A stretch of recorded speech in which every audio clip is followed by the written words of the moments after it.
The difficulty you see is with people who get their introduction to mysticism through LSD or marijuana and other chemicals, is that they get suddenly flipped into very high states of consciousness with no background, no way to comprehend it, no way to deal with it, no way to bring it down to earth.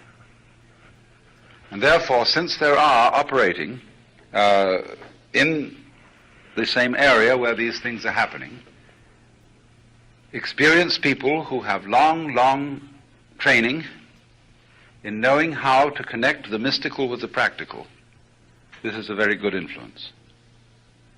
And in the same way, I would think Krishnamurti has a comparable influence, although he doesn't act as the leader of an ongoing community, as Suzuki does. This is more or less touch and go thing. A few meetings, a few encounters, and that's the end of it. It's up to you after that. But both these directions of presenting the problem of self-realization are certainly not frivolous, and certainly require a great deal of self-examination. And this is a great problem which faces us now among young people who are in revolt against all sorts of things that in the lives of their fathers and mothers they feel to be false. They are in revolt against what Buddhists call samsara. Samsara means the wheel of birth and death. But samsara really is the same thing as a squirrel cage, a rat race, where you are working and working and working for you really know not what. A process of gaining money or status or whatever it is, not really to be enjoyed because one feels a little bit too guilty to enjoy it, but to bring up children, to give them expensive and glorious college educations, so that they can bring up their children to do the same thing, you see, and it just goes on and on and on and on like this. And so against this rat race, against the absorption, say, of the executive in paperwork and abstractions, against the complete dissolution of the family by reason of husband's absorption in business, wife's absorption in women's clubs, children's absorptions in a school where they're not cared for by their parents. The revolt against all that sort of thing is going on. But it's just not enough to revolt. It's just not enough to take various drugs which open your mind to new dimensions. It's not enough to challenge everybody's standards in clothing, in housing, in family arrangements, and so on. Behind and beyond all that, there must be some way of bringing it all to earth, grounding it. As I've intimated already, the fascination of young people today for the mystical and for chemical mysticism is very dangerous. Like every worthwhile enterprise is dangerous. If they weren't doing that, they'd be driving hot rods and perhaps skydiving. Anyway, something dangerous. The young always have to be involved in something dangerous. But this adventure of exploration of the inner world is of peculiar danger simply because it goes into that aspect of our being about which we know least, our own inner life, our minds. But it is of the utmost importance that those adventures be accompanied with some kind of discipline. Now, discipline is a dirty word today among young people. When you say discipline, it means, don't do it. And so I substitute for the word discipline the word skill, because there is no pleasure in this world without skill. And skill is an attractive word. Discipline is a push-away word, you see. And you, all of you, as I look around to estimate the ages of people in this room, you're all involved with young people. And you must be very conscious, as you all are very conscious, of the strife, the discord, the gap between generations. And so what I myself regard my function to be a bridge person. I've worked all my life to be a bridge between East and West. And now it's thrown in my lap the job of being a bridge between the young and the old. And so now I'm talking to a relatively older group, and I want to say some very serious things to you about how to handle what is happening among young people, especially since this is under the auspices of the Blaisdell Institute, which is concerned with the university and therefore with the education of young people, in relation to everything I've been talking about. Because the young are interested, deeply and seriously interested, in the transformation of consciousness, in breaking out from the narrow situation of the alienated individual against the world. But in doing this, they are showing the usual excesses and imbalances of things that young people always do. They're not experienced, they're not mature. Therefore, just for the very reason that they're not mature, they have the guts, or the foolhardiness, if you want to call it that, to go out on these expeditions. But it was always so. In the year 6000 BC, an Egyptian priest was complaining of the decadence and irresponsibility and indiscipline of the young. So what to do under these circumstances? You must not give up your own ground in the sense that there is, as I said, a very definite need for a discipline, for something that will act in the same way as in radio, the ground wire acts to the antenna. It's not enough to have a way-out experience and come back and say to your friends, man, it was a gas. Because it is immemorial wisdom that everybody who takes a heroic journey must bring something back. Because if he doesn't, nobody knows he's taken it. He may have lied, he may just have said that he went to the land of the demons and fought with the dragons, and then crossed the perilous bridge and came into the fairy palace. Bring back a fairy's feather. Prove it. This is not merely to prove it. It is also to do another thing, which is the whole work of art. What is art? Art is what Christians call the process of incarnation, the making of the divine word into the flesh, the expression in a material form of vision.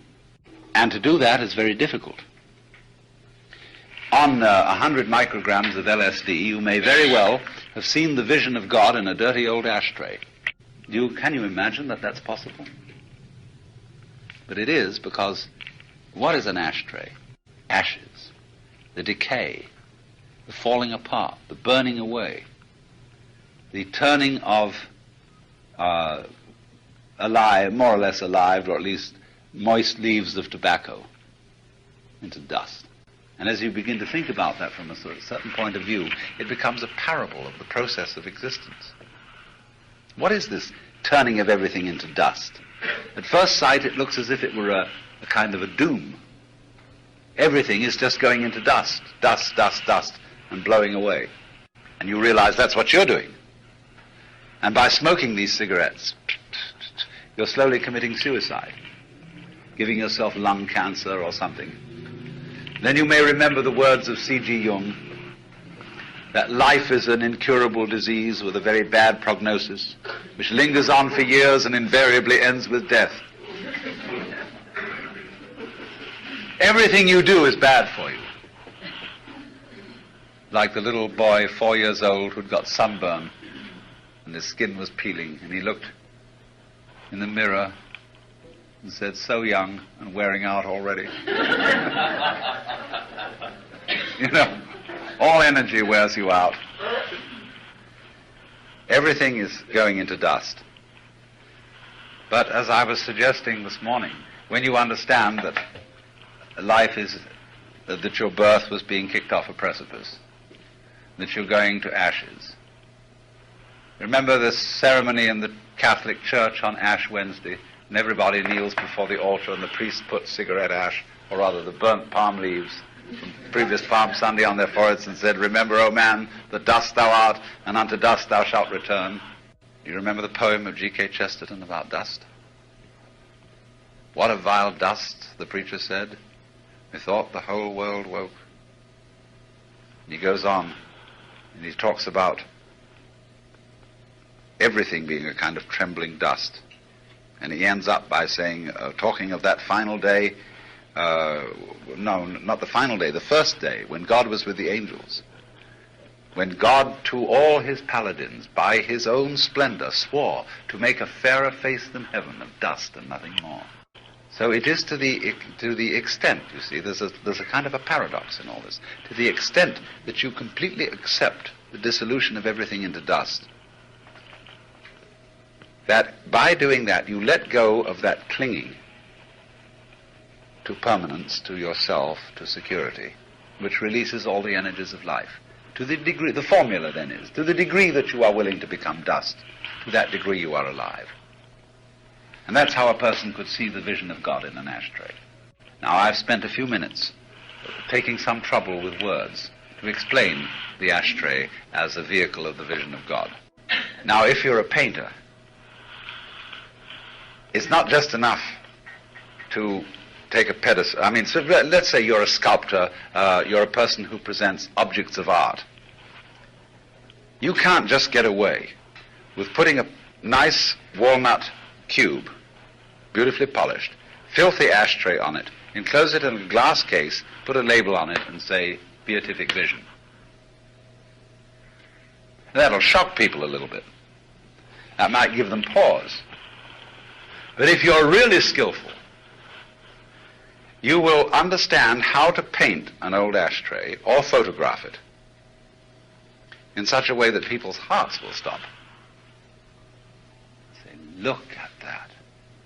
And then, but to do that, it will be necessary for you to show all the individual little pepper and salt patterns in ash as a collection of tiny jewels, which is how you can see them.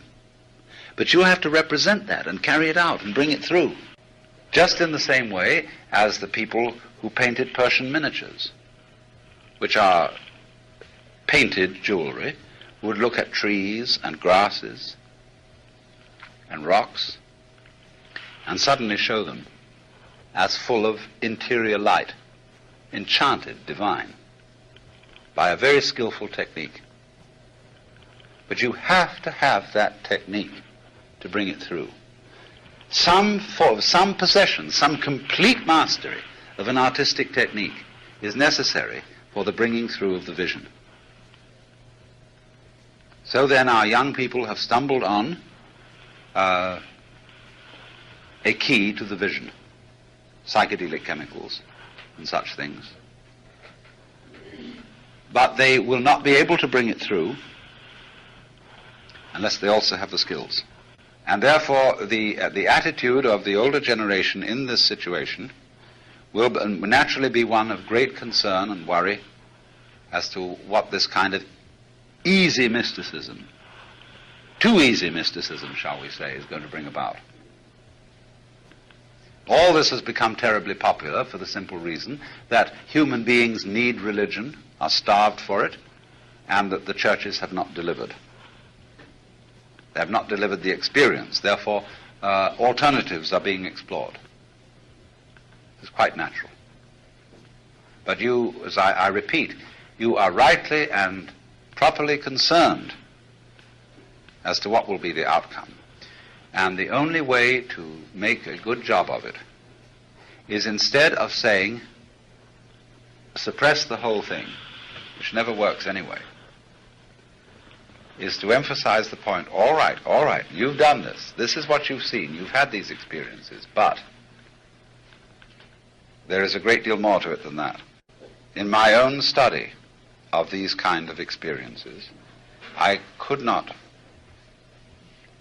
have really enjoyed them unless I had, before that time, been trained in all sorts of ways, not only to understand the doctrines and the symbolism of religions, mythologies, but also simply to speak and write. Because unless you know the art of language, or you know the art of numbers, or whatever it is, whatever is the vehicle through which you express yourself, you can't bring it forth. It's one of the great puzzles of life. Consider people who've had a great love affair. Dante and Beatrice. Everybody knows about that love affair because Dante could express it so gorgeously. But supposing there's some people who've had a love affair, and all the guy could ever say to the girl was,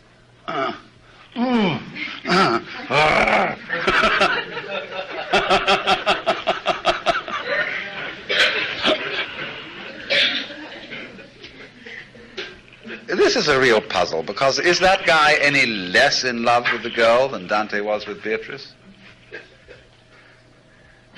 Perhaps it was the same degree of love.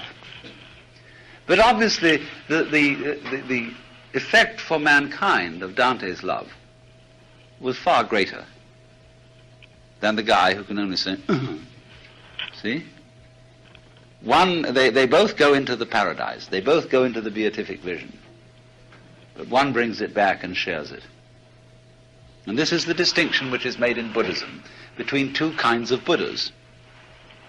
There's the Buddha who attains nirvana for himself. He's called a pratyeka Buddha. And there is the Buddha who crosses and sees nirvana and comes back to share it with the whole universe, with everybody, with all sentient beings. He's called Bodhisattva.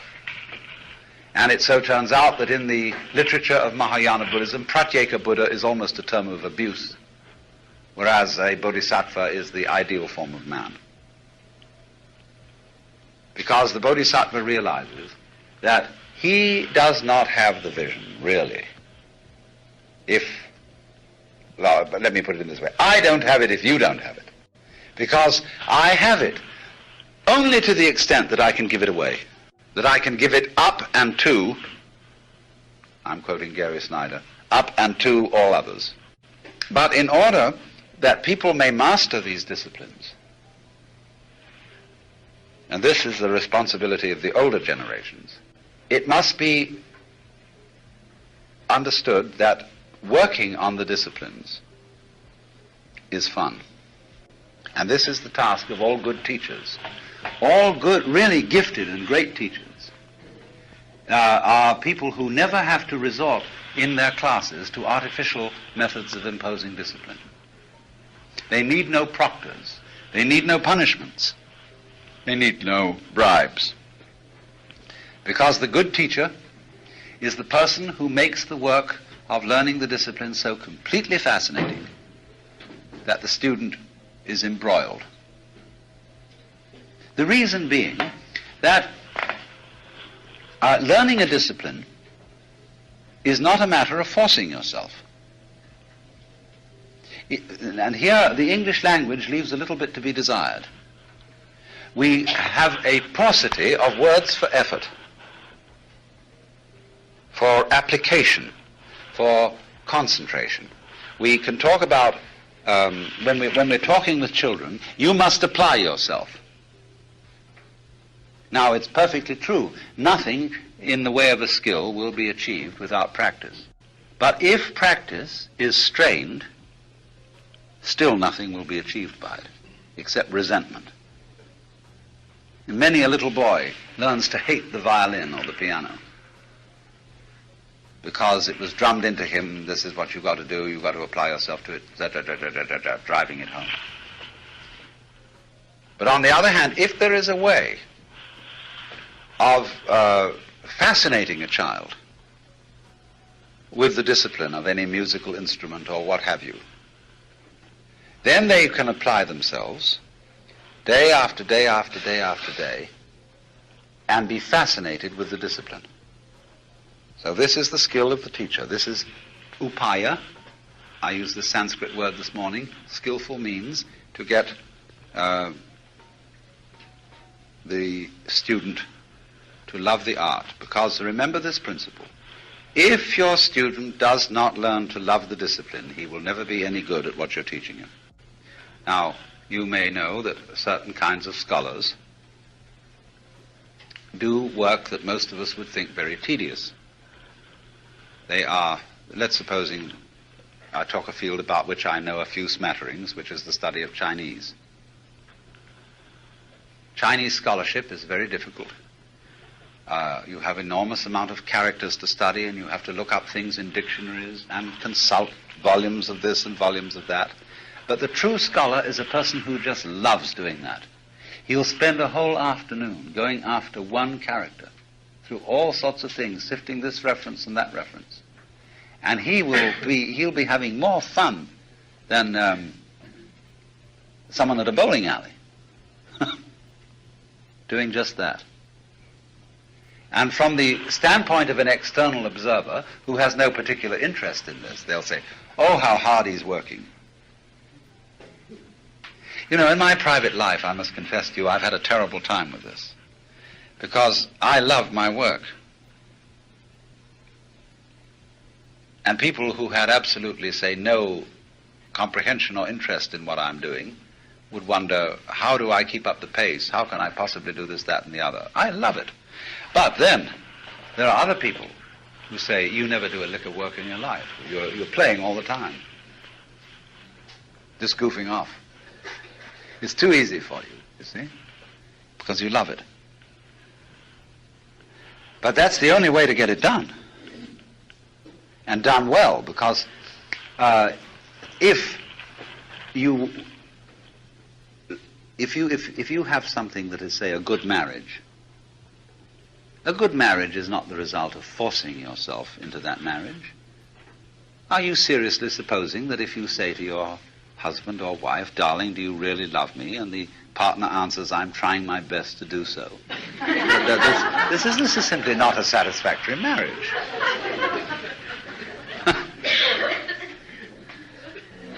We are not going to get beautiful work by mere effort against the grain. When you could tell a cook instantly by tasting one mouthful of a dish whether it was cooked out of a sense of duty or cooked out of love. A person, say, who cooks out of true love will, of course, encounter days on which it is difficult. But somehow the overall love of the art will manage to get him through those days when it's difficult. And so with marriage, and so with the mastery of any other art. But it is on the end of the older people, it is up to the teachers, the parents, to present the disciplines of life as something that not just that you ought to know, but as something that it is beautiful to understand.